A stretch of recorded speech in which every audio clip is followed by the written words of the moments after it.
छात्रों, political science में एक चैप्टर नागरिकता ऐसा है जो बहुत ही इम्पोर्टेंट है, अपनी उपयोगिता रखता है और जिसका अध्ययन बीए फर्स्ट ईयर यानी फर्स्ट सेमेस्टर के छात्रों के लिए, एमए रेगुलर या प्राइवेट छात्रों के लिए या पॉलिटिकल साइंस से किसी भी कंपटीशन एग्ज़ाम की जो तैयारी कर रहे हैं उनके लिए तथा एक सामान्य भारतीय नागरिक होने के नाते भी इसकी प्रॉपर जानकारी रखना कि कैसे जो है भारतीय नागरिकता प्राप्त की जा सकती है, किसको हम भारतीय नागरिक कहेंगे, व्हाट इज सिटीजनशिप, ज़रूरी है ये सारी बातें जानना। तो आइए आज हम इनका अध्ययन करते हैं। नागरिकता सिटीजनशिप भारतीय संविधान का भाग 2 अनुच्छेद 5 से 11 तक नागरिकता के बारे में है। यानी कि भाग 2 अनुच्छेद 5 से 11 तक भारत में ब्रिटेन के समान एकल नागरिकता का प्रावधान किया गया है। अमेरिका में दोहरी नागरिकता है। ये एक एग्जाम्पल दे दिया है कि अमेरिका में दोहरी नागरिकता है। दोहरी नागरिकता से मतलब कि राज्य स्तर पे और केंद्र स्तर पे, जैसे हम उत्तर प्रदेश के भी नागरिक हो जाएं और केंद्र यानी भारत के भी नागरिक हो जाएं, लेकिन हमारे यहाँ पे इकहरी नागरिकता या एकल नागरिकता का प्रावधान है। अनुच्छेद 11 के अंतर्गत संसद को नागरिकता के संबंध में विधि बनाने की शक्ति दी गई है। संसद नागरिकता को लेकर कोई कानून बना सकता है अनुच्छेद 11 के अंतर्गत, जिसके तहत संसद द्वारा भारतीय नागरिकता अधिनियम 1955 पारित किया गया है। इस अधिनियम में वर्ष 1986, 1992, 2003, 2005 और 2015 में संशोधन किया गया है। यह अधिनियम वर्तमान भारतीय नागरिकता संबंधी प्रावधान करता है। इस अधिनियम के अनुसार भारतीय नागरिकता निम्नलिखित 5 प्रकार से या 5 तरीकों से प्राप्त की जा सकती है, जो इस प्रकार है। नंबर 1 देखिए आप, जन्म से। कोई भी व्यक्ति जिसका जन्म 26 जनवरी 1950 को या उसके पश्चात मतलब उसके बाद भारत में हुआ हो, भारत का नागरिक होगा। किंतु इसके 2 अधोलिखित अपवाद भी है। एक, विदेशी राजनयिकों के भारत में जन्मे बच्चे, यानी कि जो विदेशी राजनयिक होते हैं अगर वे भारत में रह रहे हैं, उनके बच्चे यहीं पे पैदा हो जाएं तो उसमें गड़बड़ आती है। दूसरा, शत्रु के अधीन किसी भारतीय भूभाग में जन्मे उनके बच्चों को जन्म से भारतीय नागरिकता प्राप्त नहीं होगी।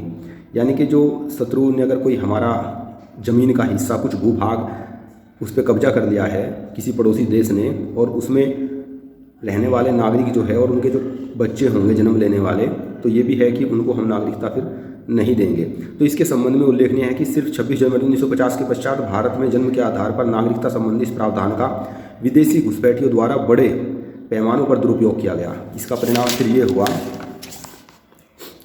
कि 1986 में नागरिकता संबंधी इस प्रावधान को और कठोर बनाने की आवश्यकता महसूस हुई, जिसके लिए नागरिकता संशोधन अधिनियम 1986 भारत पारित किया गया, जिसके अनुसार जन्म से नागरिकता के लिए व्यक्ति के जन्म के समय उसके माता या पिता में से किसी एक का भारत का नागरिक होना अब आवश्यक है, तभी जन्म से नागरिकता मानी जाएगी। नंबर 2, वंश परंपरा से। भारत के बाहर किसी अन्य देश में 26 जनवरी 1950 ईस्वी को या उसके बाद जन्म लेने वाला व्यक्ति भारत का नागरिक हो सकता है यदि उसके जन्म के समय उसके माता पिता में से कोई भी भारत का नागरिक हो। चाहे भारत के बाहर भी कोई बच्चा जन्म ले फिर भी भारत का नागरिक हो सकता है, बशर्ते कि वंश परंपरा के आधार पर उसके माता पिता में से कोई भारत का नागरिक उस समय होना चाहिए। इसी संबंधित पॉइंट है कि माता की नागरिकता के आधार पर विदेश में जन्मे व्यक्ति को नागरिकता प्रदान करने का प्रावधान नागरिकता संशोधन अधिनियम 1992 द्वारा किया गया। 3 दिसंबर 2004 के बाद भारत से बाहर जन्मा कोई व्यक्ति वंश के आधार पर भारत का नागरिक नहीं हो सकता यदि उसके जन्म के 1 वर्ष के भीतर भारतीय वाणिज्यिक दूतावास में उसके जन्म का पंजीकरण न करा दिया गया हो। अब पंजीकरण के आधार पर, तीसरा नंबर है पंजीकरण के आधार पर नागरिकता प्राप्त करना। निम्नलिखित व्यक्तियों में से कोई व्यक्ति पंजीकरण द्वारा भारतीय नागरिकता ग्रहण कर सकता है। नंबर पॉइंट दिए हैं। फर्स्ट, पंजीकरण हेतु आवेदन करने की तिथि से 6 माह जो अब 5 वर्ष कर दी गई है, पूर्व भारत में निवास करने वाला व्यक्ति, यानी कि लगातार 5 वर्ष तक भारत में निवास करने वाला व्यक्ति, और वो भी पंजीकरण की तिथि से पहले। दूसरा, ऐसा व्यक्ति जिनका जन्म भारत में हुआ हो किंतु जो भारत से बाहर किसी अन्य देश में निवास कर रहा हो।